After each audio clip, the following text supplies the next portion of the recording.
I do have time for an introduction. Let's go ahead and get into it. Hey, y'all. I'm so sorry that it's been a while since I've been here, but I died. I quite literally brushed with death. I caught the flu. If you guys have never caught the flu, I would not recommend it. If the flu ever comes knocking on your doorstep, I would suggest that you draw that cross right there on the door jam and praise dance to the next room. Do not invite that hoe in. It sucks. It literally sucks. For a week, everything tastes like dirt and ass, and I wouldn't recommend it. I seriously just would not do that. But outside of that, how y'all been? Y'all, it's been so long. It's really been so long. If you guys, I guess I do need to introduce myself. If you guys don't know who I am, my name is Trey. I talk about crime. I talk about crime in a way that's a little offensive, a little funny. Maybe not quite your taste, but if you do like it, I invite you to come and sit around and listen to me talk for a few minutes as we go into some cases. If you guys haven't already, make sure you hit the like, subscribe, and notify buttons. If you guys are here from TikTok, welcome. Welcome. I know you guys have been waiting for me to put a new video out, and I have literally tried, but I promise you, it's just week after week, it's been something different, and I don't really know what else to say except, maybe I should just be like, just get into it. But I'm almost there at adulting. I'm almost there, but I still want to hold on to like my 20s that are going now, because I'm finna be 31 in a few months. But yeah, if you guys don't know anything about TikTok, my name is Trey.Allen on TikTok, or Allen the Storyteller. You guys can go find me there. I have well over 100, probably close to 200 stories on TikTok at this point in time. So if you can literally go there and binge for hours and hours and hours. And it's a fun time. It's a fun time. I really do not hold my tongue on my TikTok channel. So go check it out. You might like it. And if not, I can't make you do anything, but if you might like it. You might like it. All right, so I think I've been yip-yapping and like running my fat lips a little too long. Let's go ahead and get into it. So today's story was suggested by a YouTube friend. No, a TikTok suggestion actually from Rocky Blue. Boop. Y'all see it right there? She suggested. She's actually a good friend of mine, and she told me about it. And I had forgotten, because I'm now getting used to like looking for my suggestions on my DMs or through the comments and stuff like that all the time. So when I couldn't find one, I was like, who the freak told me about this one? And then I was like, oh yeah, because it wasn't there. But yeah, so she suggested it. And when I tell you I was not ready for this, I was not ready for this doggone case. Today we're going to be talking about this dude named Garry Artman. Garry Artman, whatever his name is. Have y'all heard of him before? Tell me if you've heard of him, because I wasn't ready for the crap, the pure, unmitigated crap that this guy actually did. He was sick.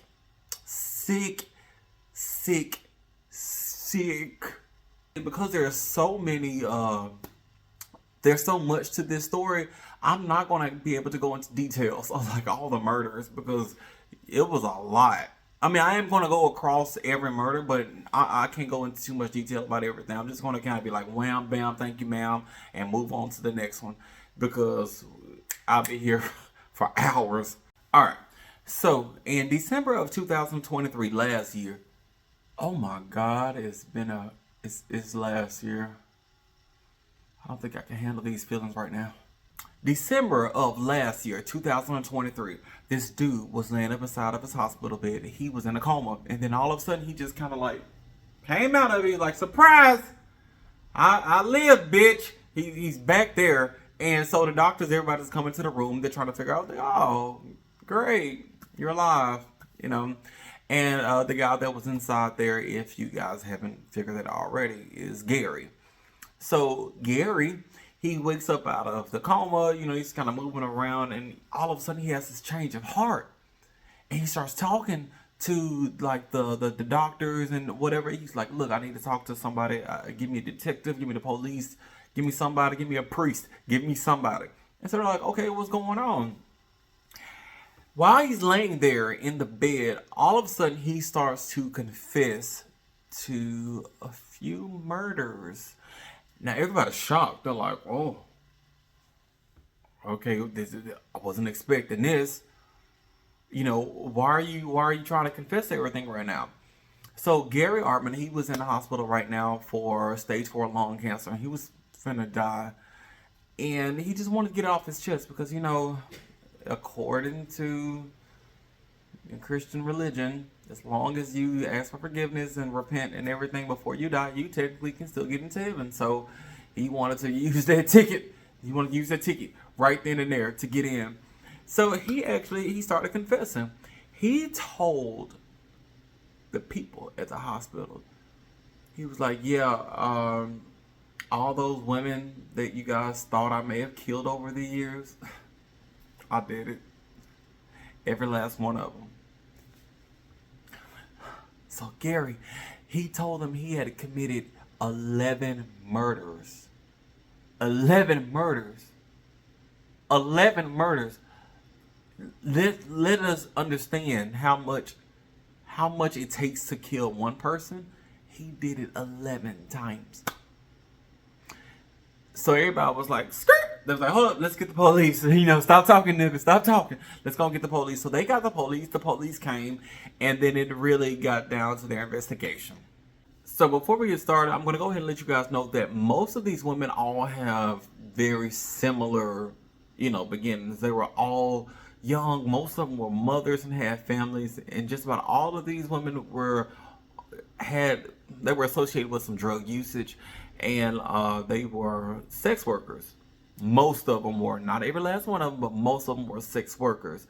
And we're going to get into the reason why behind all that. So just letting you guys know, I'm not going to go into the background of all these women. So December the 12th of 1993, we're going to be dealing with Linda McHugh. She was 29 years old. She was a mother, and just like a regular night. She was getting ready to go out. She told her sister that she loved her, and she left. At around 3 to 3:30 a.m., she called her boyfriend crying, and she came to pick her up at a bottle house. So the boyfriend came to pick her up, but she wasn't there. So he kind of stayed around, looked around for a little bit, but really wasn't much that he could find on her, and eventually he kind of gave up. That was the last night that anyone had actually seen Linda alive.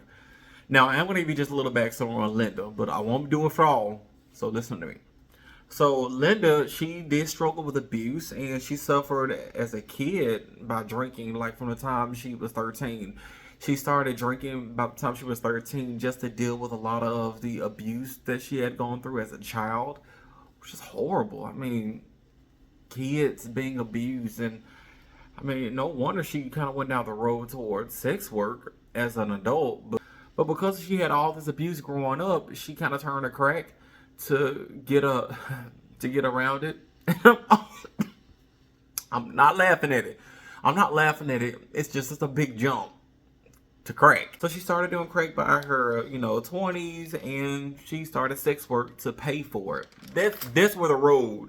You see where I went with that? See how I went with that? That's kind of where the road went to it. So you rape kids, they may end up doing crack. Don't do that. So 3 weeks later, we're in January of 1994.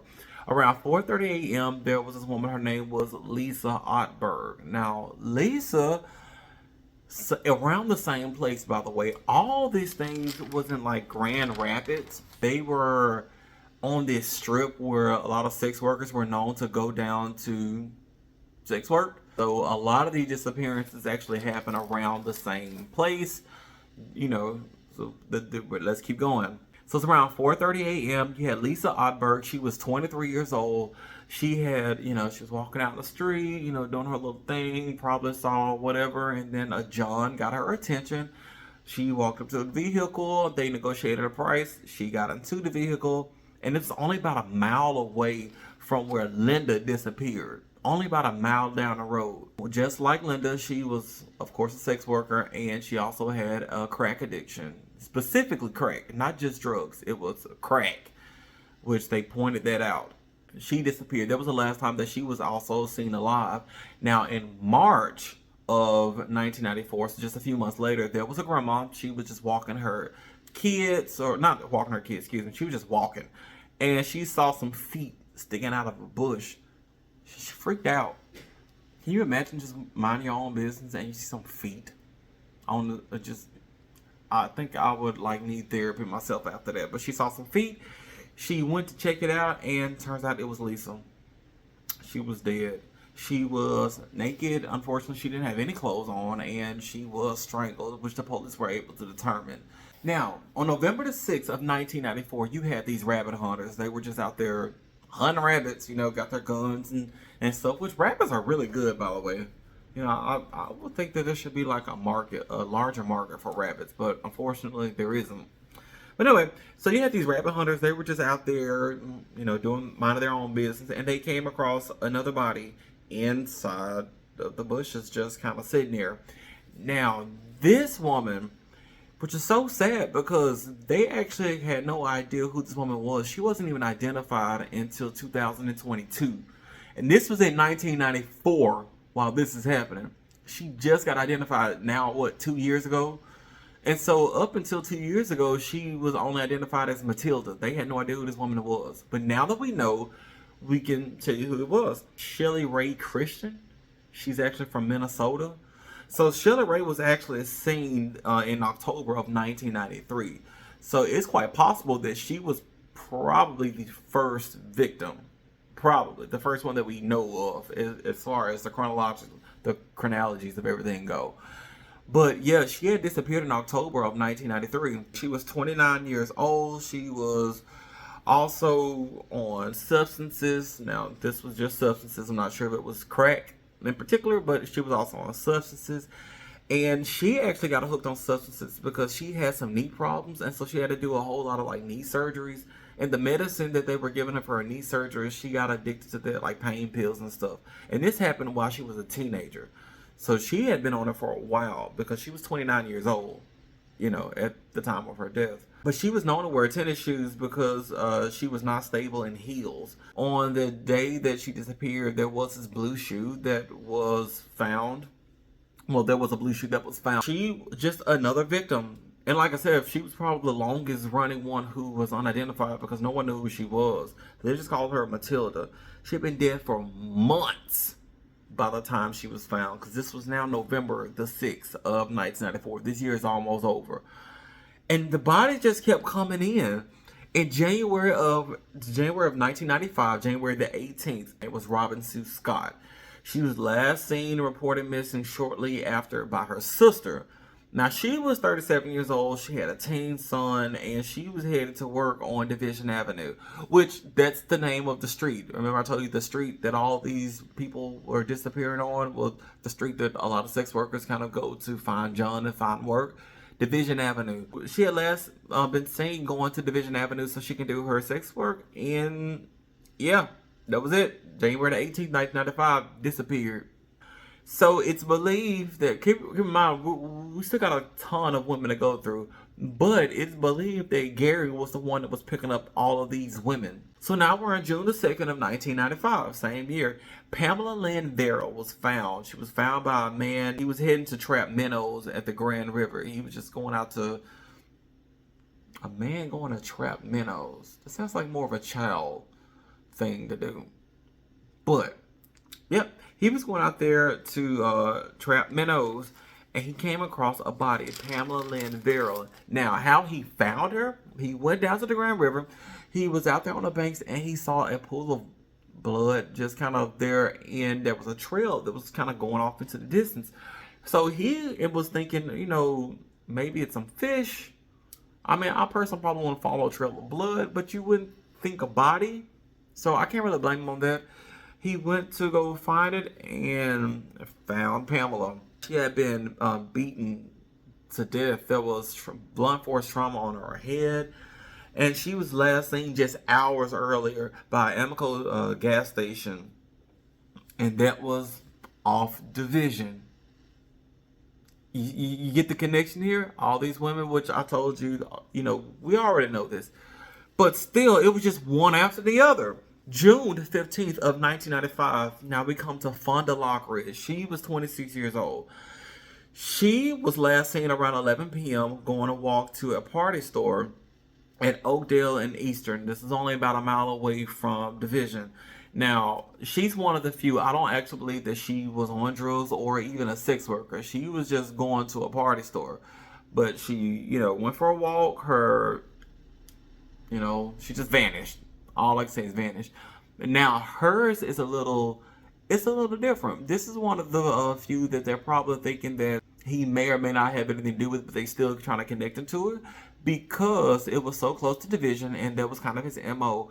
But her nephew actually claimed that he had seen her after the incident, after she supposedly, disappeared. He said he saw her on the 16th, the day after she supposedly was gone. And if I'm correct, he had asked her for some money. So, was this accurate? I mean, we don't know. All we do know is at this point in time, today, she's gone.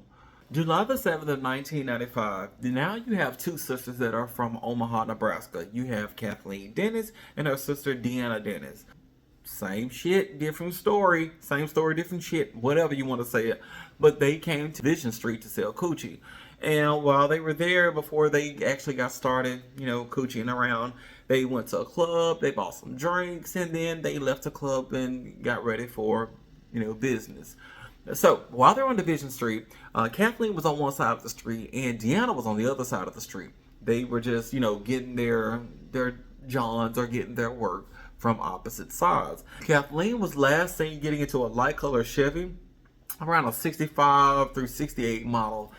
That's the last vehicle that she saw, that she was seen getting in. And she went off to her work, and Deanna was just going around doing her work as well. Now, around 4 a.m., Deanne, she was now getting tired. I don't know how much she's done or whatever, but she was getting tired. She started looking around for her sister, and she wasn't finding Kathleen anywhere. She wasn't really too worried at first, so she actually just went about her business, and she went to the hotel that they were staying at, and she just thought she waited out, and maybe she was going to come in a little later. But when the morning time rolled around, or, later morning rolled around, and Kathleen was still nowhere to be found, Deanne started to get a little worried, so she flagged down the police. And in her words, she said the police blew her off because, she's a sex worker. It's not really a secret that sex workers are not treated with the same respect as everybody else when it comes to like missing or possible danger. But just because you don't agree with someone's lifestyle doesn't make them any less valuable to society. But yeah, so the police just kind of blew her off and told her, she's probably doing whore stuff. That's kind of almost exactly what he told her. But now, Deanna, she would have been going for this. So she finally went to the police station and she filed an official police report. And her mom actually came to Grand Rapids to help her look for Kathleen. But unfortunately, she was one of the women that was just never found. Ever found. Alright, so now we got in October the 12th of 1995. It's still 1995. The year is not over. I don't have much on Gillinet Cook, but she was 39 years old, and she was found in a wooded area just by a walker. Somebody just happened to be walking by and found her in a wooded area, dead. I'm going to assume that she probably was also a sex worker on Division Street, but there really isn't a whole lot of information on her. And then, just a month later, November the 17th, 1995, Dawn Marie Shaver, 25 years old, found in a creek beneath the railroad tracks. Now, she was found beaten and strangled.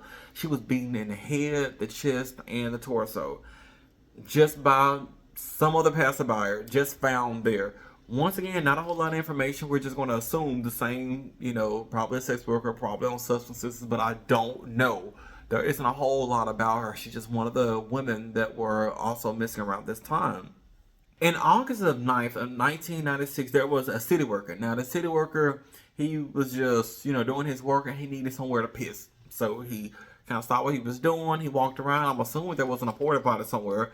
But while he was taking the piss, he came around the body of Michelle Ann Becker. She was badly decomposing at this point in time. She had been missing for quite a while.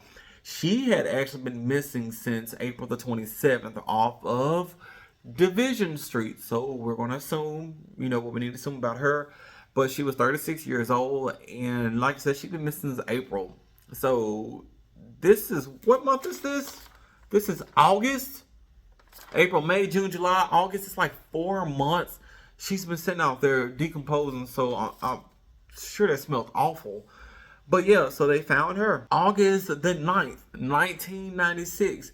There was Sherry Stewart Brown. Now, Sherry was last seen by her dad. Her dad bought her a peach cobbler for her birthday on her 33rd birthday. So he came to her apartment and bought her a peach cobbler instead of a cake, which, honestly, a birthday cobbler sounds so much more appetizing than a birthday cake. But a cake is less filling. It's a little more light and fluffy. But I don't know. I think I might want to put cobbler from now on. That was the last time that she was seen. The dad actually came to her apartment to wish her a happy 33rd birthday. And yeah, that was August the 9th. Now, she was found 2 years later. So she went missing August the 9th of 1996. That was the day she went missing. 2 years later, on July the 22nd of 1998, her skeleton was found by a couple. They were out there just kind of walking their dogs, and they was rounding up their dogs, and then they found her body. Yeah, 2 years later. 2 years later. And then on top of that, the body wasn't even identified until 4 years after that. So as far as her dad is concerned, she had been missing for 6 years before, it came to light that was his daughter. That's because she was missing for 2 years and she wasn't identified until 4 years later. Man, that's awful. That is fucking awful, Garry. Garry. Gosh. Like a lot of the other women, she was on substances and she had been to rehab several times. Now, I'm not sure if she was a division worker, but we're going to assume probably, but I don't know. But she was found. Sucky. Let's time jump back to 1996. Now we're in September. So August the 9th, remember, that's when Sherry was last seen on her 33rd birthday. Now, September, Sonia Marie Campus, I believe this is how her last name, she was last seen. This was on September the 4th of 1996. She was from Wyoming, but she was found September the 21st. Her body was badly decomposing. She was found with no clothes on, just out lying about, Garry. Girl. October the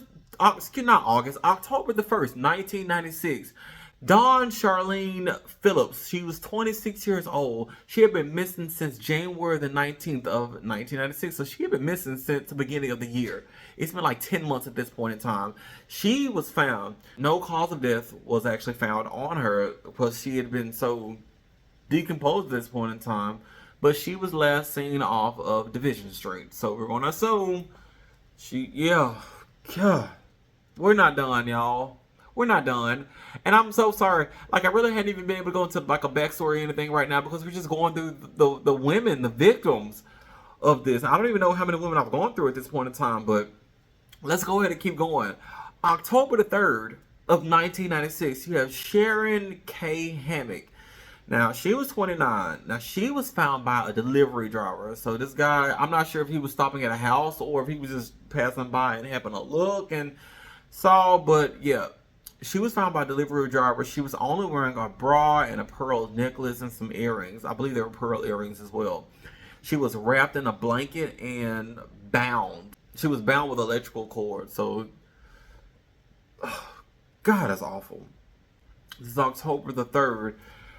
Oh, and just keep in mind, on October the 1st, they just found the other lady. So 2 days later, they found Sharon. And now we're on October the 13th. October the 13th of 1996, Cheryl Lynn Mason, who is 39 years old, her body was found. She was found in a bush with no clothes on near Lonia Avenue and Logan Street. So now Cheryl Lynn Mason, she was actually a former gotta look tongue twat. I think of tongue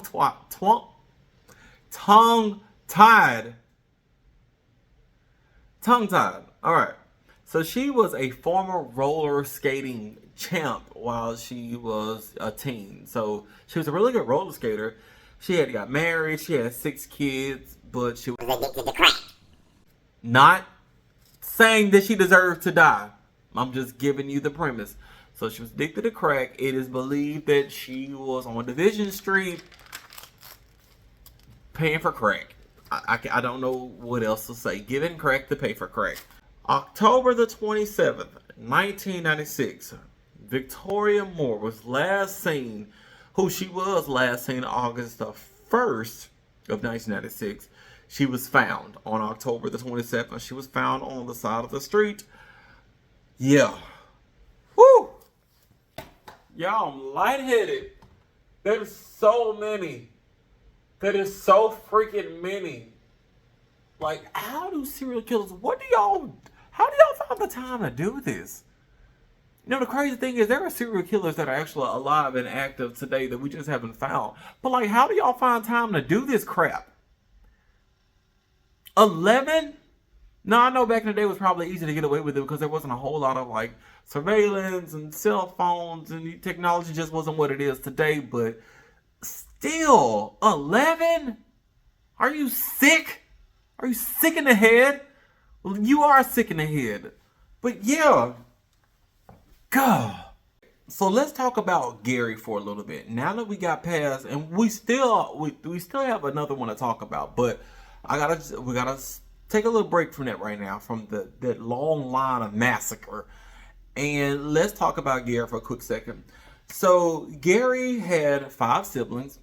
His parents, their names was Wilford and Donna. They did not really get along. From everything I was able to find, the mom in particular was cruel. And when I say cruel, I mean, like, I'm not sure exactly what she did, but the dad actually filed divorce against the mom because she was committing acts of cruelty. And the courts even stepped in and did their investigation on everything, and they found that, yeah, she was doing cruel acts. I'm not sure what these cruel acts were, but that's what she was found, doing. Now, despite this, when they broke up, the dad got dad got 4 siblings, and the mom took Garry. So if he had 5 siblings total, and the dad took 4, I would assume that the mom got him and someone else and one of his others. It didn't quite specify, but it did say that the dad took 1. The dad took 4 siblings, and the mom got him. So I'm assuming the mom got another one. But yeah, it's good to say that his growing up, his childhood was not good at all. I can just imagine what we was going through. And I don't know if the dad was a bad dad, but I wasn't really able to find anything that said the dad was bad. It really seemed like it was just the mom. And unfortunately, the mom got him. So, sucky. Quite sucky. If we want to just be honest about it, we're very, very sucky at this point in time. But that was him. Now, because I got to get a little closer, I got to tell y'all this. So I got to get a little closer. We got to talk about Garry for a little bit. Now, Garry, and between 1979 through 1980s, while he was in his early 20s, he had a stint with the Marines. So he was in the Marines, for a good little bit of time, or just a little bit of time. And he assaulted harshly some women. When I say assaulted harshly, I mean harshly. And it was some women, not a woman, some women. So he was already on the rape gang back in his early 20s.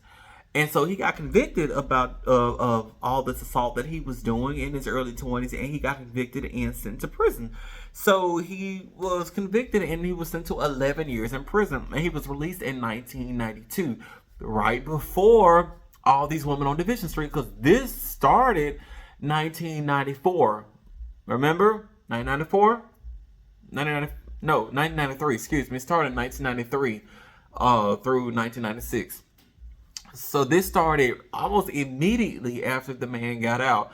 And I would say it's safe to say that he probably had done more that he just hadn't gotten caught for. But let's keep on going. So while he was in prison, he started harassing everyone that was in jail. Before he was released, while he was doing his 11 years, he started harassing everybody that was in jail, and particularly the women guards. And the women employees, they really just did not feel safe around him. Before he got out, he said that next time he would not be leaving any witnesses. He was like, you know what? They was like, do you think you're rehabilitated? He was like, of course not. You think I'm going to start raping women when I get out? Of course not. I'm going to start raping women. I'm just not going to get caught next time. I'm not going to leave any women. And I would like to say that people would change, but I do think that by a certain age, people don't really change. You're in your 20s and you're already raping multiple women. You don't really change.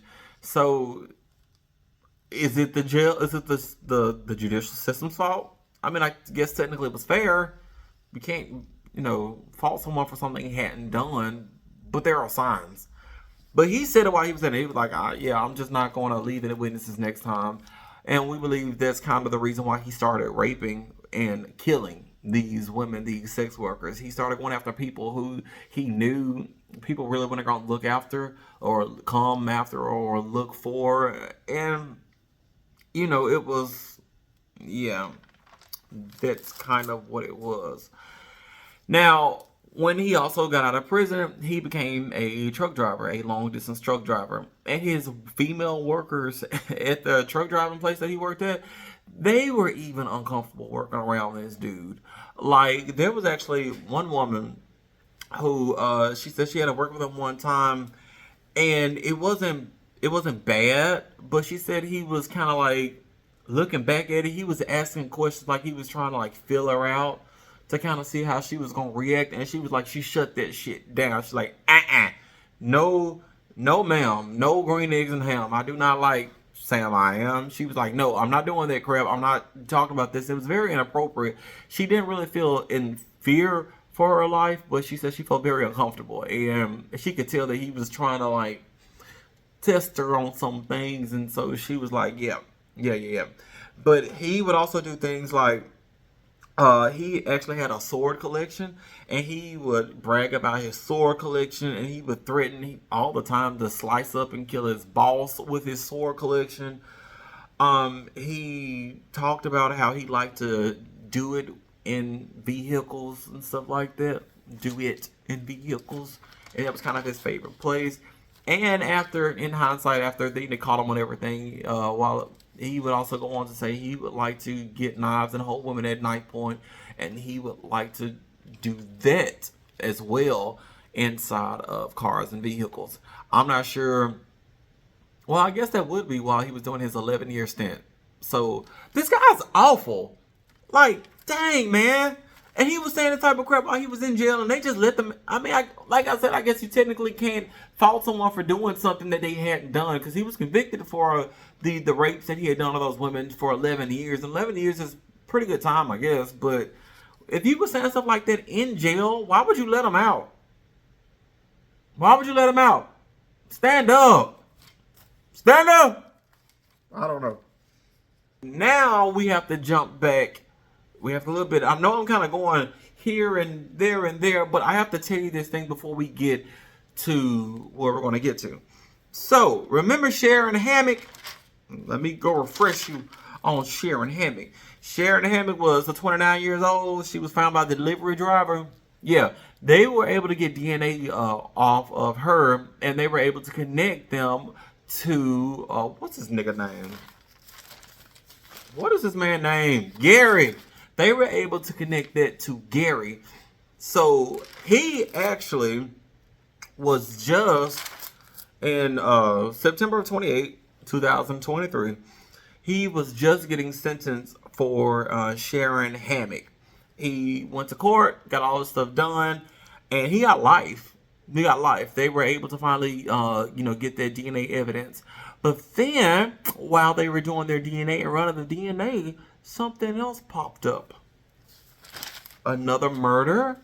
Yes, absolutely. Another murder. One we hadn't talked about yet. But they found another connection to another lady. Her name was Dusty. Not Dusty. Dusty. Which I thought was such a odd name for a woman. But, I guess. Dusty Mariah Shuck. She was 25 years old. Now, she was found on I-70 in Frederick, Maryland. She was found clothed, but she had no shoes or ID. She was stabbed and beaten, and she believed to be hitchhiking and came across Garry.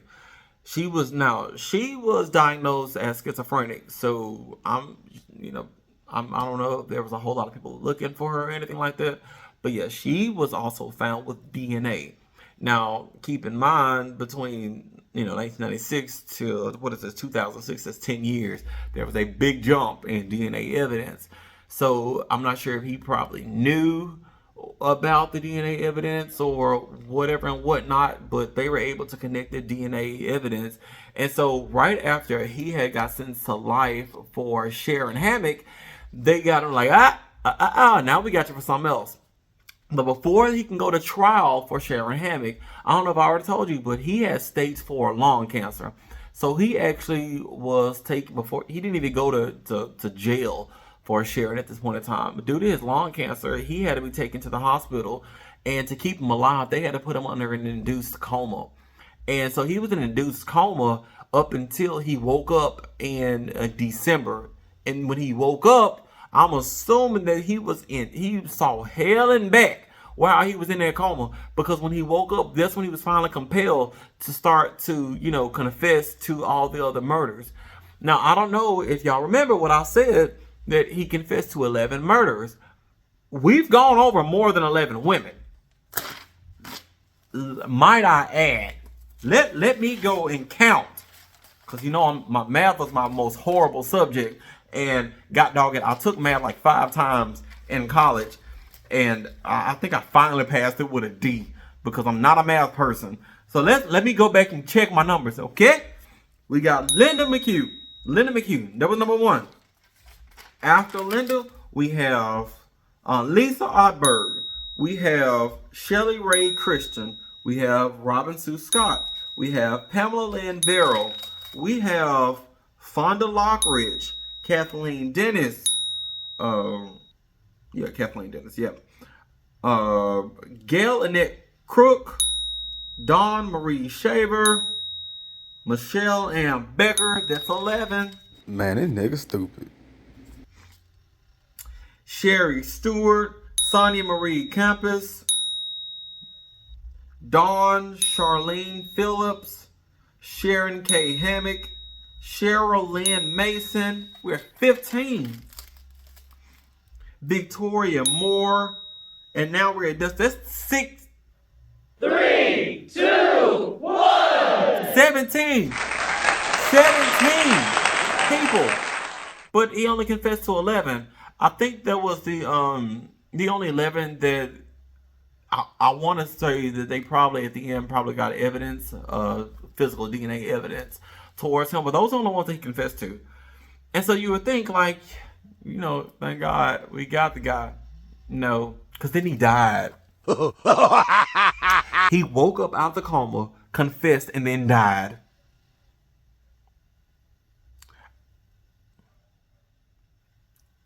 Fuck you, Garry. That's all I can really say about that. F you. He died. He literally didn't even get to go to do life for Sharon K. Hammock. Sharon K. Hammock. He didn't even get to go to do life for her. He died. Dude did.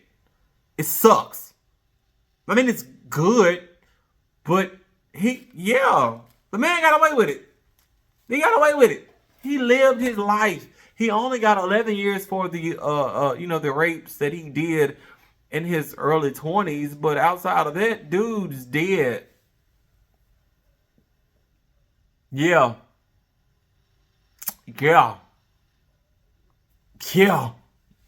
And in our case, no one deserves that at all. This guy was a literal human piece of crap, and he ended the lives of all these women. And I can guarantee there are more. I can guarantee there are more. When he was in a coma, his consciousness was eating his ass alive. I can guarantee you there are more. But my question is, like, if there were more, why not just go ahead and confess? You knew you were about to die. Why not just confess to him?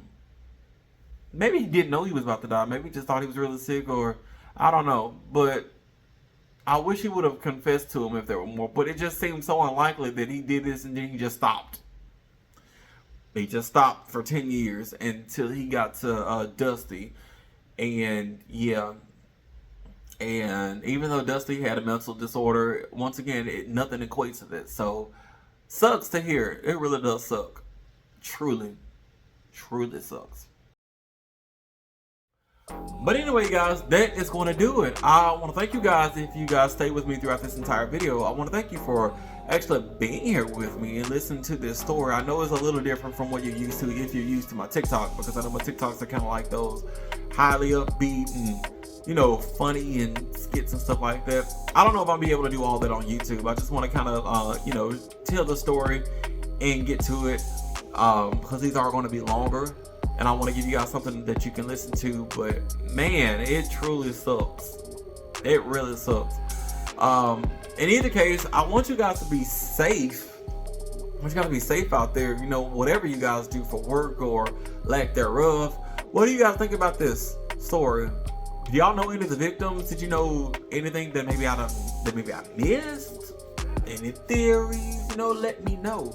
I will be glad to know about that. If you guys haven't already, once again, please make sure you guys like and subscribe. And maybe not necessarily on here, but on TikTok at least, repost the videos. I am trying my best to, you know, do better for you guys and reach a larger audience to make sure that I can give you guys better quality content. And I can't do it without you. Like, I'm here literally because of each and every one of you guys. And I thank you so much. I really do thank you. And I hope you guys have a very blessed day. Please be safe. Drink your water, eat your vegetables, don't do drugs, stay in school, crack is whack. And I will see you guys on TikTok. Make sure you guys follow me, and I will see you guys around. Love you. Have a good one now. Peace.